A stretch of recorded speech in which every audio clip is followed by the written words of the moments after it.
Benvinguts a la segona temporada de Molt de Gust, produït per la CAU i CEF. La CAU ha passat de pares a fills, de padrins a nets i de mentors a alumnes. Com no podem recrear aquesta experiència intergeneracional, aquesta segona temporada mesclam dues generacions per poder recrear-la el més possible. Jo sóc na Sofia Saiz, jugadora de pàdel professional, i aquest és Nari, el meu entrenador des que soc petita. Hola, bones. Vale, ara et faré algunes preguntes i tu em contestes el que vulguis i jo et diré en el que estic d'acord i en el que no. Vale, perfecte. Ara tothom sap que ets el meu entrenador, però volem saber alguna més de tu. Què fas, a què et dediques, què t'agrada fer? Conta'ns. Bueno, pues, jo duc l'escola de pàdel de Fitpoint, el club on estic sempre, el club on estàs entrenant, i el que més m'agrada, bueno, me dedic principalment a la part de competició, però encara així, bueno, estic una miqueta damunt de tot el que és la part de pàdel. I a part d'això, bueno, pues, el que m'agrada fer és estar a temps en família, viatjar sempre que se pot i fer excursions en família. I què t'agrada més, fer excursions en família o viatjar amb la família? Viatjar, sempre. Vacances millor, sempre. I a les petites que els hi agrada més? Anar a esquiar o fer excursions per aquí? Jo crec que esquiar. Lo d'anar a vacances agrada molt a casa. Jo crec que agrada a tothom. Agrada a tothom, però a mi no m'agrada anar a esquiar, perquè no m'agrada la neu, no m'agrada el fred, m'agradaria més anar d'excursió. Bueno, sempre que anem de vacances, ens agrada molt aquest tipus de turisme, de vacances una mica més enfocades a muntanya, excursions. Si se pot anar a esquiar, anem a esquiar, però no sempre se pot i fem excursions i coses d'aquestes i també els agrada molt. El tema de veure paisatges nous, si pot ser per muntanyes, neu, tot això els agrada molt. Què recordes del moment en què vam començar a treballar junts? Bueno, fa molt de temps d'això, perquè tu tenies 4 anys. I ara en tinc 21. I ara en tinc 21. Que eres molt petita. Que record que eres molt petita. Quasi que, bueno, no era ni pàdel. No. El que fèiem no era ni pàdel. Jugar. Era coordinació o jocs o això, no era quasi ni pàdel. Jo me'n record més de veure jugar amb mon pare i amb els teus amics que de fer classes amb tu. Sí, per exemple, jo tinc més record de coses que no eren realment pàdel, eren més... D'estar per el club. Sí, o d'estar per el club, o més de jocs dins d'una pista de pàdel que realment d'aprendre a jugar a pàdel, o d'ensenyar-te a jugar a pàdel. I què vas veure en mi que podia fer que jo arribés tan lluny? Bueno, en aquell moment res, siguem sincers, en aquell moment res perquè tenies 4 anys. Sí que una miqueta més gran, no sé, recordo un moment en què no sapiguem fins tan en llarg en el temps, o tan a dalt arribar a ser professional, però sí que un moment dir, ostres, té algo que la fa diferent, que és potser tenir més ganes, o voler més, voler aprendre més, tenir més interès, per això era més petita. No sé quina edat potser devia ser, 6, 7, potser 8, però no en 4. Amb 6, 7, jo crec que vaig jugar el meu primer torneig d'iniciació. Pues una mica abans. Pues una mica, més 5-6. I en els 8 vam començar a viatjar nacionalment. Després, ja més gran. Més gran vaig començar a jugar a circuit professional en els 15 o en els 16 anys. Que seguia amb tu. Pues sí. Pues diguem, no, però després hi ha hagut moments durant tot aquest temps. Per exemple, el que jo te vaig dir en aquell moment que va ser un punt per entrenar una miqueta més, o no sé si més o millor, més específic o d'una altra forma. Després, bueno, sí, després més o menys en aquella època 9-10 també va haver un petit canvi i després, com tu dius, va haver un canvi en 14 més o menys que va ser, bueno, ara sí. Ara sí del tot. Ara sí ho podem començar a intentar-ho. Sí. En aquell moment vaig deixar de jugar a bàsquet, vaig enfocar-me tot. Pues més o menys en aquell moment.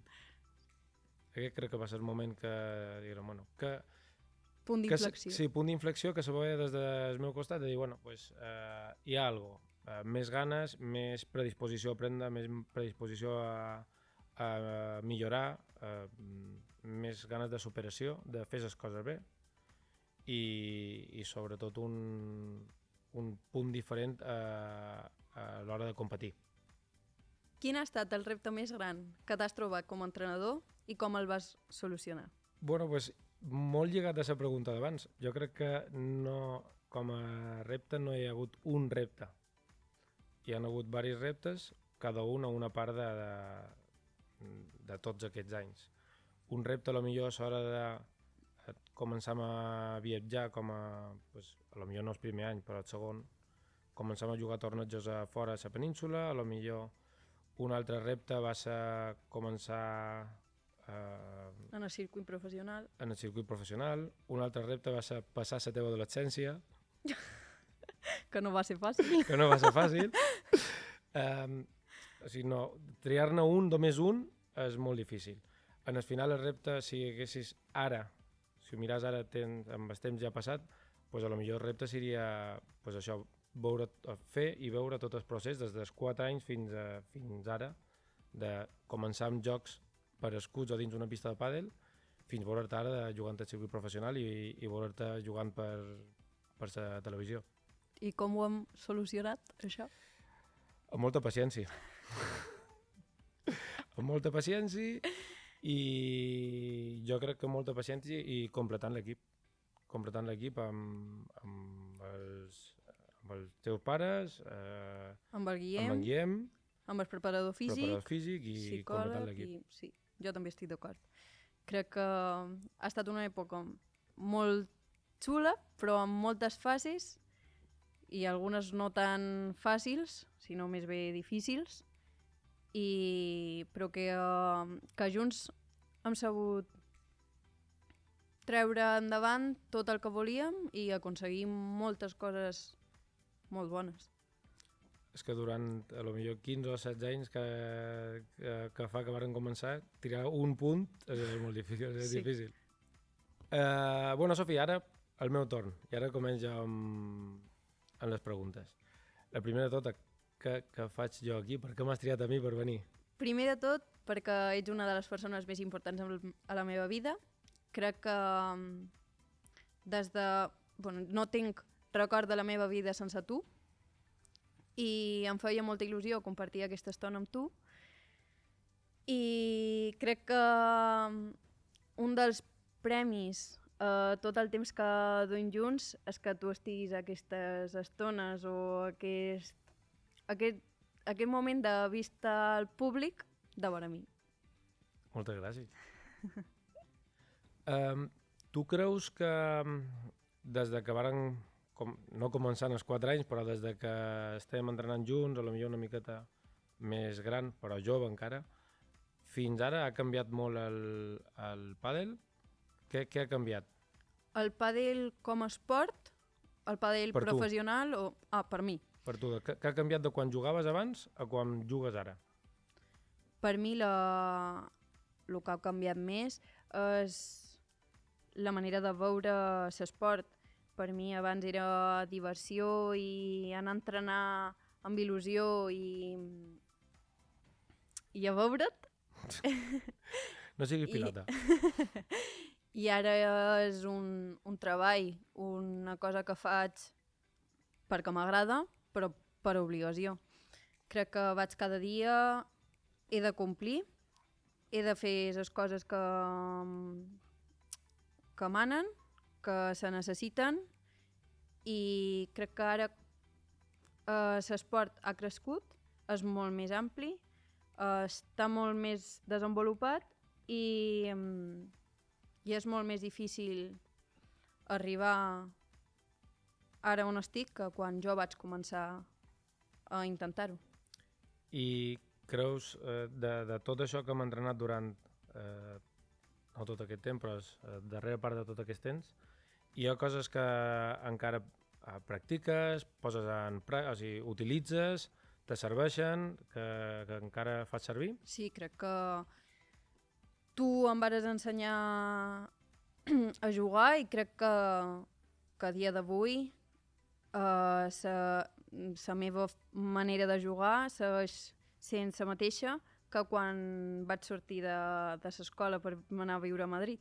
I de la pregunta d'abans crec que també ha evolucionat molt de cara al públic. Crec que ara és molt més vistós, la gent amateur juga molt més i crec que està creixent molt a nivell públic, a nivell, sí, no a nivell professional.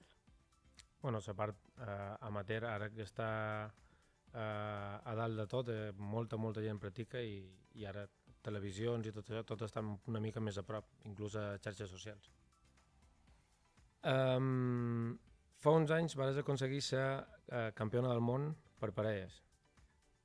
Conta'm algo que és el que te va ajudar, quina motivació tenies per aconseguir aquest títol tan important, que al final és campió del món. Jo vaig quedar campiona del món el 2019 i el 2017 vaig quedar campiona del món per seleccions i per parelles no. I crec que aquest és un punt d'inflexió a la meva vida que com no ho vaig aconseguir va ser molt dur i vam haver de lluitar i de remuntar en aquella època aquells moments tan dolents perquè jo anava a entrenar sense cap tipus de motivació. Crec que quan vam aconseguir proposar-nos ser campiona del món el 2019, crec que quan ho vaig aconseguir vaig eliminar tots els records dolents que tenia de 2017 i en aquella època tan dura.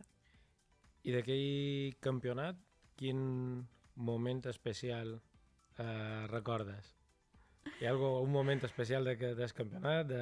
Sí. Algo? A la final d'aquell mundial estàvem escalfant i la meva companya es va apropar a la red i jo vaig tirar una bandeja i li vaig donar l'ull. I no podia veure la pilota i el primer set va ser un desastre, el vam perdre i després vam aconseguir guanyar i va ser com molt més emocionant i molt més... Ho vam gaudir tots molt més. Tenia doble valor, no? Aquella final va tenir doble valor. Sí, crec que va ser molt difícil i superguai. Sí que va ser. Jo recordo aquella final, recordo el moment i sí que va ser un moment important i super diferent a qualsevol altra competició. Per moment, per la competició, per l'importància del partit que tenia i el fet aquell de la pilotada era algo totalment inusual. Va ser inesperat. Que no se sol donar això. Per entrar a la recta final del capítol, la Cam ens ha preparat un joc i tu has de respondre primer i després jo et diré la meva opinió. Vale. Estàs preparat? Sí, sempre. De matí o hora baixa? De matí, perquè estic 100%. Més espavilat, més despert. Jo també. La cau mig ple o mig buit? Mig ple. Mig ple. Hi ha més. Hi ha més. Hi ha més per veure. Platja o muntanya? Muntanya. Platja. No, fa massa calor. Jo m'estimo més la calor. No. Cuinar o demanar menjar a domicili? Cuinar encara que no en sé. Cuinar, m'agrada molt cuinar. Cuinar i fer un desastre a la cuina. Jo no, jo sé cuinar. A mi m'agrada cuinar. La cau tot sol o amb calites? Tot sol. Tot sol, jo també. I m'encanten les calites. Coses separades. Sí, jo també. Festa multitudinària o sopar petita en petit comitè? Multitudinari. Sí? Bé, depèn del moment, però crec que sí. Jo no, jo en petit comitè. Veure una pel·lícula o llegir un llibre? Una pel·lícula encara que no ho tens difícil. Per què ho tens difícil? No tenc tele a casa. He d'anar al cine. Jo veure una pel·lícula. Cantar o ballar? Soc terrible en les dues. Jo també. Però si he de triar, cantar. Sí, pot ser cantar. Cans o moixos? Cap, perquè tenc al·lèrgia. Els dos. Cans. Molt. La cau fred o calent? Fred i s'estiu. Fred i estiu, sempre. Ja arribam al final del capítol i per acomiadar-nos, la Cau ens ha fet un regalàs creat per Aguilar i Hijos. Mira a la teva esquerra i aquí trobaràs una bossa.